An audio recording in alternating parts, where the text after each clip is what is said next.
Le 8 mars 2023 sortait l'ouvrage de Jacques Weber, « On ne dit jamais assez aux gens qu'on les aime ». Dans son autobiographie, il revient sur les abus qu'il a subis lorsqu'il était enfant. Glaçant. Jacques Weber est un homme de scène.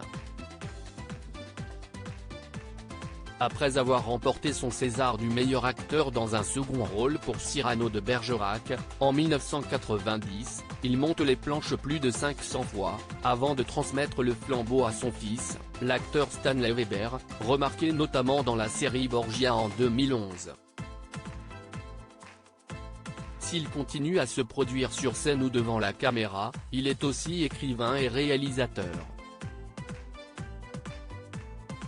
Dans son autobiographie On ne dit jamais assez aux gens qu'on les aime aux éditions de l'Observatoire, Jacques Weber revient sur des événements traumatisants de sa vie, ces moments où il a été sexuellement agressé par un prêtre.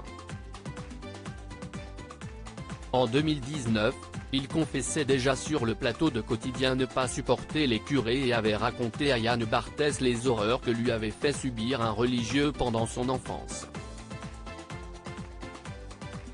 Par notre éducation extrêmement religieuse. Si le curé disait quelque chose, c'était le bon Dieu qui parlait. Donc on ne disait rien, avait alors dévoilé celui qui partage la vie de Christine Weber. Ma tête d'enfant entre ses cuisses en sueur.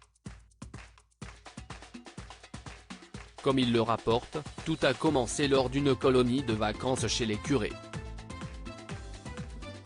Siestila Quest alors instauré une séance de confession, une fois par semaine, seul avec l'abbé, dans son bureau.